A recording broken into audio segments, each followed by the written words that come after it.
Good morning বন্ধুরা, আবার একটা শুভ সকাল। আমি আমার ব্লগ চালু করলাম। যত ঘুম থেকে উঠেছি, এখন বাজে 6:33। আমি উঠে পড়েছি। এই দেখো আমার কৃষ্ণ কানাইয়া চুপটি করে আমায় দেখছে। সকালে উঠেই তাকে দর্শন করে নিলাম।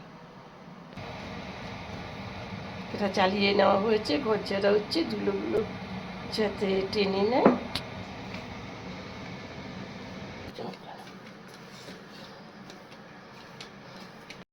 দেখো বন্ধুরা, সকালবেলা উঠলে এবার বিছানা তোলার পালা। আর এপাশে দেখো একটা বড় মতো কম্বল আমার জানালাতে দেওয়া।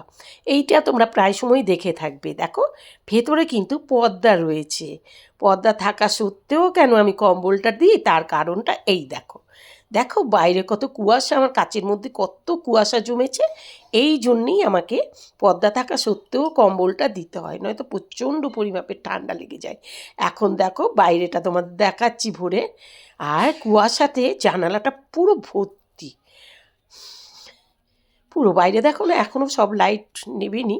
এই দেখো হাত দিয়ে আমি দেখাচ্ছি কতটা কুয়াশা এখানটাতে। এই কুয়াশার জন্য না আমার প্রচণ্ড ঠান্ডা লেগে যায়। এই জন্য এই পাশটাতে আমি কম্বল রাতে দিয়ে তবে ঘুমোই, নয়তো এই সবটা আমার গায়েই যাবে। এবার দেখো আমি তোমাদের বাইরেটা দেখাচ্ছি ভোরের, মানে আকাশটা, ভোরের সব দৃশ্যটা কত সুন্দর লাগছে। দেখো তো শান্ত একটা পরিবেশ, দারুণ দারুণ লাগছে। সবাই যেন জেগে উঠছে। আর এখান দিয়ে দেখো আমি এখন এটা নিয়ে একটু ভাব নিয়ে নেব। এটা তো আমার নিতেই হবে, এটা তো বুঝতেই পারছো। আর এখানে দেখো বাথরুমের দরজাটা খুলে রেখে গেছে, কি কেমন বিচ্ছিরি লাগে না?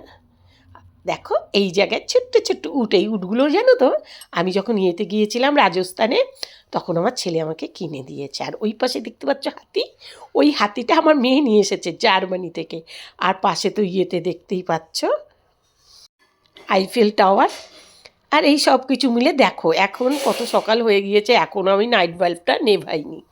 এখন নাইট বাল্বটা নিভিয়ে দেবো। আর এখানে দেখো আমার ঘড়িতে টাইম এখন 9টা, কত বেলা দেখাচ্ছে, কিন্তু ঘড়িটা আমার খারাপ, ওর টাইম ঠিক দেখাচ্ছে না। আর এখানে ঝিঙে কেটে নেওয়া হয়েছে সকালে, একটু কালো জিরে আর কাঁচা লঙ্কা ফোড়ন দিয়ে এটা রান্না করা হবে। এটা কিন্তু খেতে খুব ভালো লাগে, এরকম ঝিরঝির করে কেটে নিলে।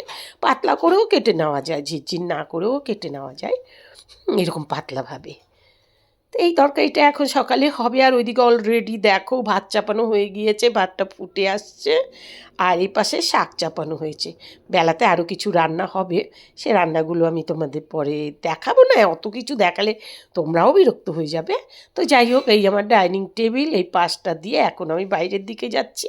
দেখো গাছপালাগুলো, আর এই বাইরের দৃশ্যটাও দেখো, ভোরের আকাশটা কত সুন্দর লাগছে। দেখো আজ তোমাদের দেখাচ্ছি, বেশ কদিন আগে আমি ফ্রিজ কিনবো বলে দেখতে গিয়েছিলাম, ভিডিওটা দেবো বলে আর দেওয়া হয়নি। এই দেখো আমি ফ্রিজ দেখতে গিয়েছিলাম যে মলে, সেখানে এই চারধারে দেখো কত ফ্রিজ লাইন দিয়ে দাঁড়িয়ে আছে। যখন মলে গেলাম ভাবছি কোনটা নেব আর কোনটা নেব না। এক একটা ভালো পছন্দও হয়েছিল, কিন্তু সেগুলো প্রায় 1 লাখ 1.5 লাখ।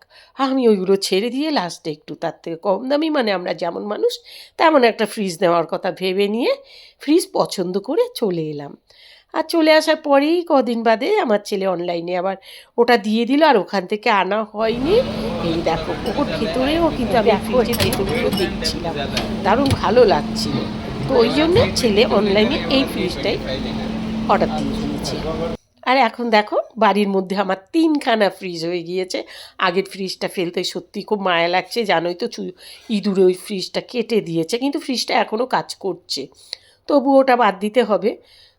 ওপরটা অনেকটাই গর্ত করে দিয়েছে, বরফটা ঠিক মানে প্রচুর ঠিক পরিমাপে হচ্ছে না, প্রচুর পরিমাপে হচ্ছে। আর এইটাই হলো আমার নতুন সেই ফ্রিজ, দেখতেই পাচ্ছ। আর ওই পাশে রয়েছে মাছের ফ্রিজ। এখন এই ফ্রিজটাকে, কালো ফ্রিজটাকে বাদ দেবো, ওটা ভীষণ মায়া লাগে জানো।